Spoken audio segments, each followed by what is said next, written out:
ओम नमः चंडिकाय नमः। पहला अध्याय। महर्षि ऋषि का राजा सुरथ और समाधि को देवी की महिमा बताना। महर्षि मार्कंडेय जी बोले, सूर्य के पुत्र सावर्णी की उत्पत्ति की कथा विस्तार पूर्वक कहता हूँ, सुनो।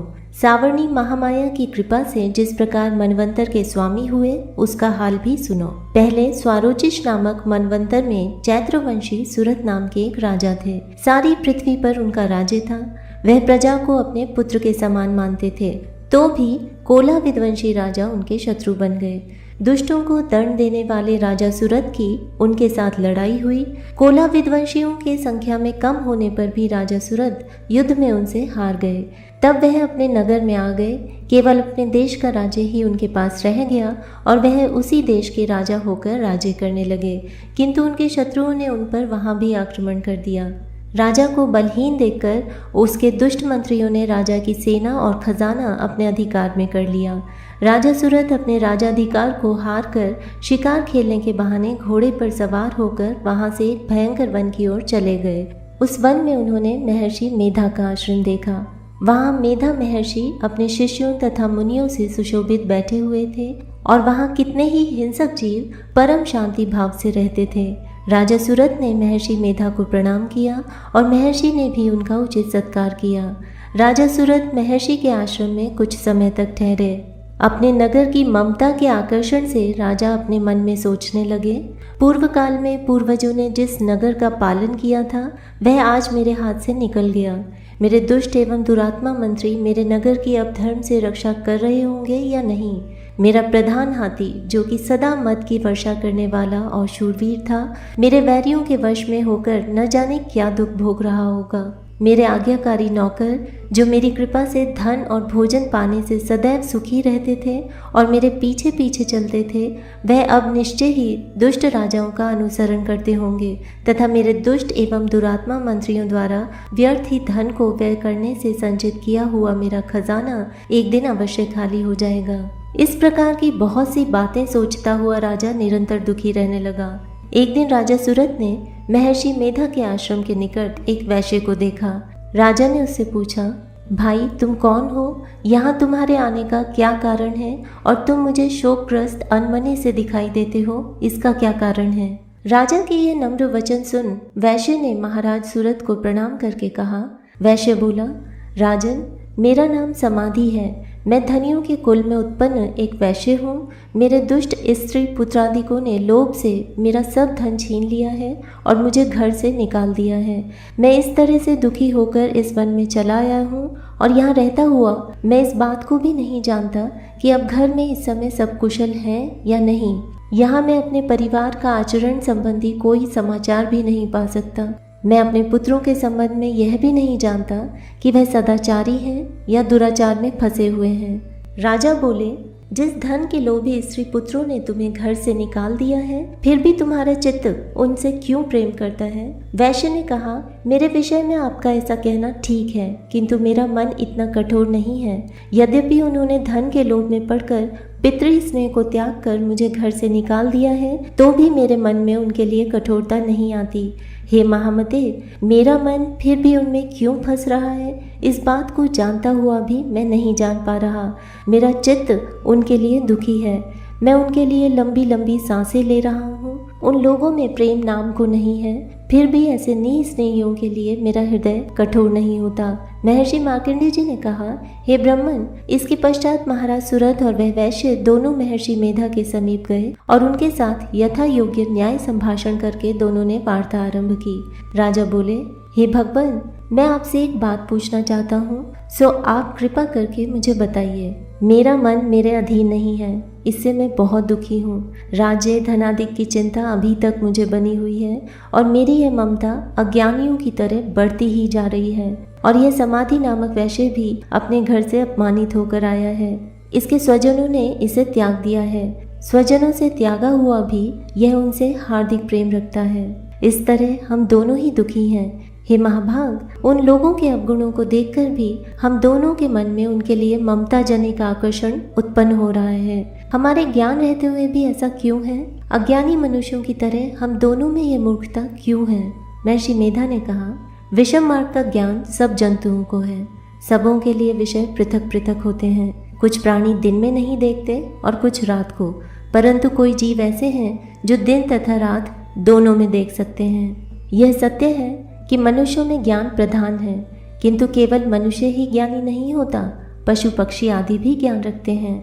जैसे यह पशु पक्षी ज्ञानी है, वैसे ही मनुष्यों का ज्ञान है, और जो ज्ञान मनुष्यों में है वैसे ही पशु पक्षियों में है, तथा अन्य बातें भी दोनों में एक जैसी पाई जाती हैं। ज्ञान होने पर भी इन पक्षियों की ओर देखो कि अपने भूख से पीड़ित बच्चों की चोंच में कितने प्रेम से अन्न के दाने डालते हैं। हे राजन, ऐसा ही प्रेम मनुष्यों में अपनी संतान के प्रति पाया जाता है।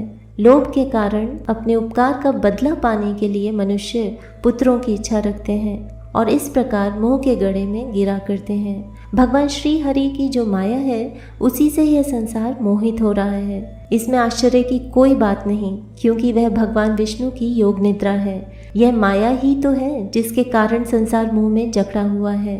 यही महामाया भगवती देवी ज्ञानियों के चित्त को बलपूर्वक खींचकर मोह में डाल देती है और उसी के द्वारा संपूर्ण जगत की उत्पत्ति होती है। यही भगवती देवी प्रसन्न होकर मनुष्य को मुक्ति प्रदान करती है।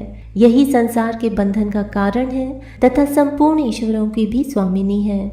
महाराज सूरत ने पूछा, भगवान, वह देवी कौन सी है जिसको आप महामाया कहते हैं? हे ब्राह्मण, वह कैसे उत्पन्न हुई और उसका कार्य क्या है? उसके चरित्र कौन कौन से हैं? प्रभु, उसका जैसा प्रभाव हो, जैसा स्वरूप हो, वह सभी कृपा कर मुझसे कहिए, मैं आपसे सुनना चाहता हूँ। महर्षि मेधा बोले, राजन, वह देवी तो नित्य स्वरूपा है, उसके द्वारा ही यह संसार रचा गया है।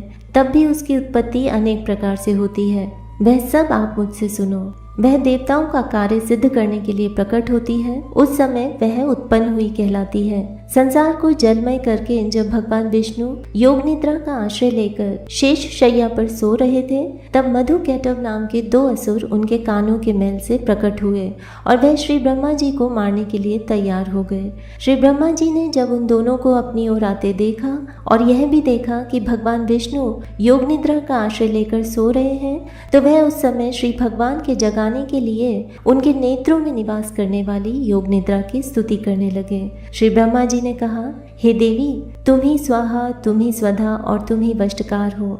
स्वर भी तुम्हारा ही स्वरूप है, तुम ही जीवन देने वाली सुधा हो। नित्य अक्षर प्रणव में अकार, उकार, मकार, इन तीनों में मात्राओं के रूप में तुम ही स्थित हो।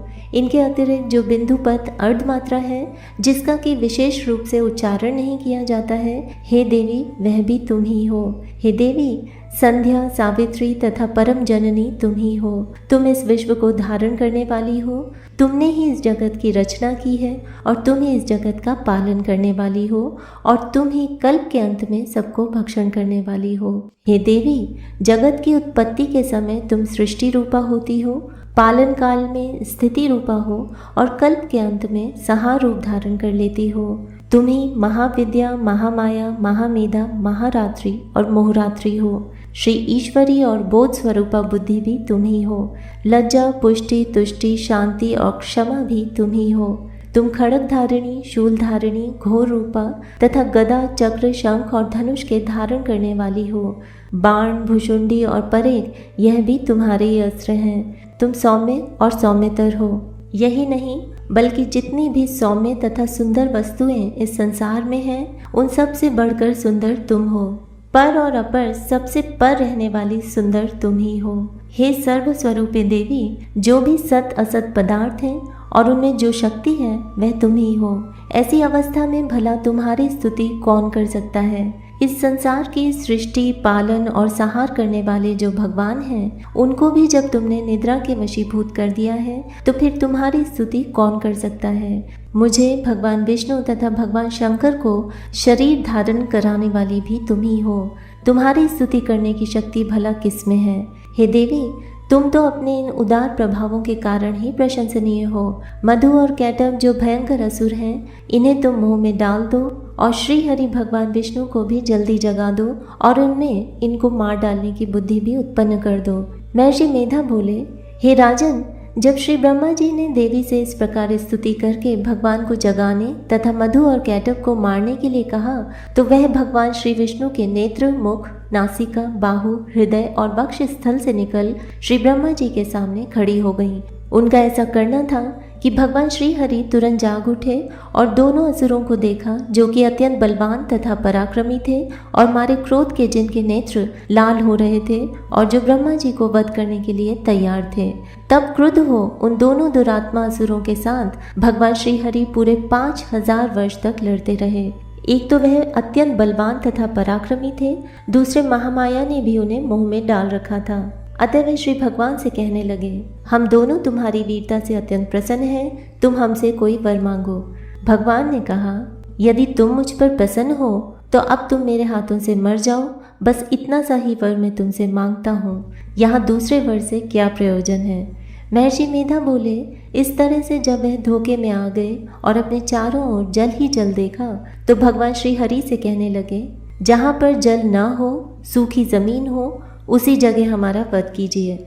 महर्षि मेधा कहते हैं, तथास्तु कहकर भगवान श्री हरि ने उन दोनों को अपनी जांघ पर लिटाकर उन दोनों के सिर काट डाले। इस तरह से ये देवी श्री ब्रह्मा जी की स्तुति करने पर प्रकट हुई थी। अब तुमसे उनके प्रभाव का वर्णन करता हूँ, सो सुनो। जय माता दी।